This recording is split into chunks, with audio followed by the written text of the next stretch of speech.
नमस्कार दोस्तों, स्वागत है आपका आज एक और इन्फॉर्मेटिव वीडियो में। आज की वीडियो में हम बात करने वाले हैं एक और शानदार वैकेंसी के बारे में, जो कि मध्य प्रदेश जिला विधिक सेवा प्राधिकरण के द्वारा निकाली गई है। तो चलिए इस वैकेंसी की पूरी डिटेल इन्फॉर्मेशन पे आपको ले चलते हैं। तो जैसा कि आप देख सकते हैं कि ये जो वैकेंसी है वो कार्यालय जिला विधिक सेवा प्राधिकरण सागर के द्वारा निकाली गई है। और इस विज्ञप्ति का जो विज्ञापन है वो दिनांक 26/9/2025 को जारी किया गया है। और इसके जो आवेदन, इसमें 3 प्रकार के पद रहने वाले हैं भाई।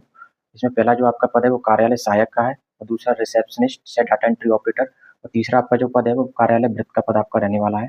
और इसके जो आवेदन है वो भी 26 सितंबर 2025 से शुरू हो चुके हैं, और इसके जो आवेदन करने की जो अंतिम तिथि है वो 16 अक्टूबर 2025 शाम 5 बजे तक रहने वाली है।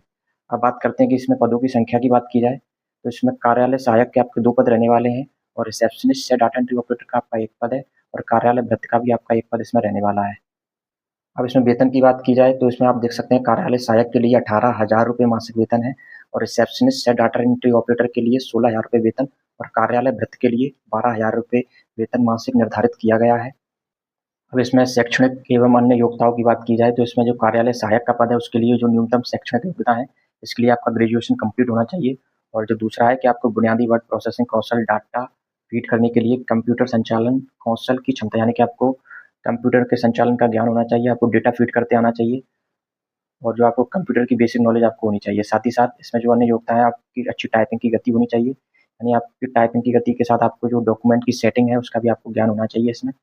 और डिक्टेशन प्राप्त करने तथा न्यायालयों में सही ढंग से फाइल प्रस्तुत करने की क्षमता, यानी कि आपको डिक्टेशन, आपको सुनकर आपको टाइपिंग करते बनना आना चाहिए, और आपको जो डॉक्यूमेंट की फाइल है उनको सही ढंग से आपको प्रस्तुत करने की क्षमता आपके अंदर होनी चाहिए, जो कि योग्यता इन्होंने मेंशन करके दी है। और जो भी कार्यालय का रखरखाव है वो आपको मेंटेन करके चलना पड़ेगा, जो भी ऑफिस का जो कार्य होता है। अब बात आती है रिसेप्शनिस्ट कम डाटा एंट्री ऑपरेटर की योग्यताओं की, तो इसमें आप देख सकते हैं कि इसमें भी न्यूनतम शैक्षणिक योग्यता आपका ग्रेजुएशन उत्तीर्ण होना चाहिए, और साथ ही आपको उत्कृष्ट मौखिक तथा लिखित संचार कौशल का ज्ञान, यानी कि आपकी जो कम्युनिकेशन स्किल्स है वो मौखिक और लिखित दोनों रूप से आपकी अच्छी होनी चाहिए। और आपको वर्ड एवं डाटा प्रोसेसिंग का ज्ञान होना चाहिए, यानी कि आपको जो कंप्यूटर में डाटा प्रोसेस करते हैं, डाटा फीड करते हैं, उसकी नॉलेज होना चाहिए। और जो दूरसंचार प्रणाली हो, यानी कि जो टेली कम्युनिकेशन डिवाइस है, जैसे टेलीफोन, फैक्स, स्विच बोर्ड आदि पर आपको कार्य करने की आपकी योग्यता होनी चाहिए। और आपकी जो टाइपिंग की गति है वो भी साथ ही साथ अच्छी होनी चाहिए आपकी। अब बात की जाती है कार्यालय भृत्य की योग्यताओं की, तो इसके लिए सिर्फ आपको 8वीं कक्षा उत्तीर्ण होना चाहिए, और साथ ही साथ आपको हिंदी भाषा को पढ़ने और लिखने की आपकी क्षमता होनी चाहिए। और इसमें जो आपका जो चयन है वो इंटरव्यू के आधार पर किया जाएगा। और इसमें आवेदन पत्र प्रस्तुत करते समय आवेदक को उपयुक्त अनुसार निर्दिष्ट न्यूनतम शैक्षणिक योग्यताएं अर्हताएं आवेदन की अंतिम तिथि तक उत्तीर्ण होना चाहिए, यानी कि जिस दिन आप आवेदन कर रहे हैं उस दिन तक आपके पास सारी योग्यताएं होना आवश्यक है, जैसा कि आप देख सकते हैं।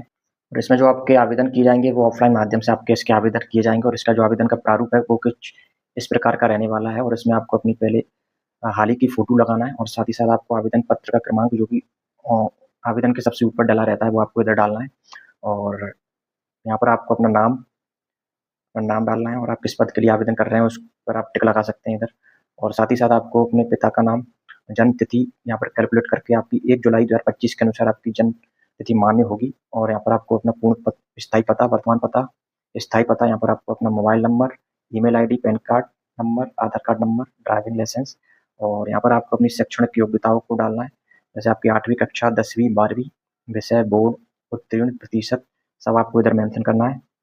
और यहाँ पर आपको अपनी जो अन्य योग्यता है वो भी आपको इधर मेंशन करनी पड़ेंगी, जैसे ग्रेजुएशन है, पोस्ट ग्रेजुएशन, कंप्यूटर की आपकी कोई योग्यता है तो वो आप इधर मेंशन कर सकते हैं। और जो आपकी अन्य योग्यताएं, जैसे आपके पास सीपीसीटी वगैरह है तो वो भी आप इधर अटैच इसके साथ कर सकते हैं।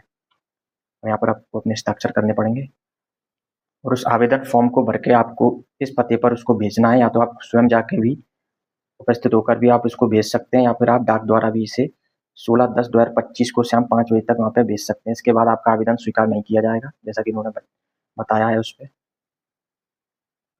और इसमें जो आपका चयन होने वाला है वो आपके आवेदन पत्रों की छँटनी के बाद होने वाला है, यानी जो आवेदन प्राप्त होंगे उसमें से जो अपात्र उम्मीदवार पाए जाते हैं उनकी छँटनी करने के बाद जो आवेदन बचते हैं उसके आधार पर आपको सूचित किया जाएगा कि आपका आवेदन सिलेक्ट हुआ है या नहीं हुआ है। इसके लिए आपको उनकी वेबसाइट पर सूचना मिलती रहेगी, और यदि आप पात्र पाए जाते हैं तो आपके व्हाट्सएप नंबर पर आपको आपके इंटरव्यू की जो डेट है वो आपको बता दी जाएगी, कब आपका इंटरव्यू है, कब आपको पहुंचना है।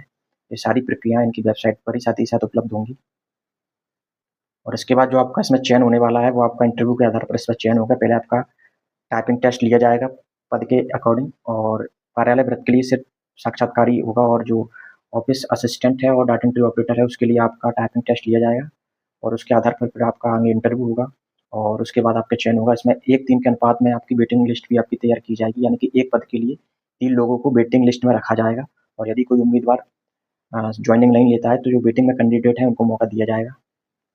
और सबसे महत्वपूर्ण बात यह है कि आपको यदि इंटरव्यू के लिए बुलाया जाता है तो आपको इंटरव्यू के लिए बुलाए जाने पर आपको जो सारे डॉक्यूमेंट आपको लेके जाने हैं जो कि आपने आवेदन फॉर्म के साथ अटैच किए थे, जैसे कि अपनी मार्कशीट है, आधार कार्ड, पैन कार्ड, सबके ओरिजिनल डॉक्यूमेंट आपको लेके जाने हैं। अपनी जो ओरिजिनल फ़ोटो है वो भी आपको, जो भी डॉक्यूमेंट आपने अटैच किए हैं उस सब की ओरिजिनल आपको कॉपी लेके जानी है, उसकी ओरिजिनल डॉक्यूमेंट यहाँ पर लेके जाना है आपको इंटरव्यू के समय।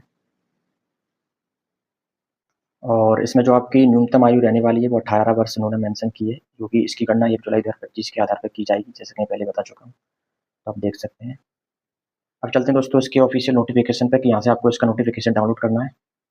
तो इसके लिए आपको टाइप करना है डिस्ट्रिक्ट कोर्ट सागर और इसे टाइप करने के बाद आपको जो ये लिंक आ रही है इस पर आपको क्लिक कर देना है। और जैसे आप इस पर क्लिक करेंगे यहाँ पर 3 लाइन का ऑप्शन आ जाएगा, इस पर आपको क्लिक करके आपको नोटिस वाले ऑप्शन पर जाना है और यहाँ पर आपको रिक्रूटमेंट वाले ऑप्शन पर क्लिक करना है। जैसे आप इस पर क्लिक करेंगे आपके सामने ये पेज खुलकर आ जाएगा और इस पर आकर आपको सबसे नीचे वाले ऑप्शन पर यहाँ से नोटिफिकेशन डाउनलोड कर लेना है। तो चलिए दोस्तों इसी के साथ वीडियो को समाप्त करते हैं। वीडियो अच्छा लगा हो तो वीडियो को लाइक करें और चैनल को करें सब्सक्राइब और इसी तरह की और भी इन्फॉर्मेटिव वीडियोज़ के लिए चैनल पर बने रहिए। फिर मिलते हैं किसी और इन्फॉर्मेटिव वीडियो में, तब तक के लिए बाय बाय।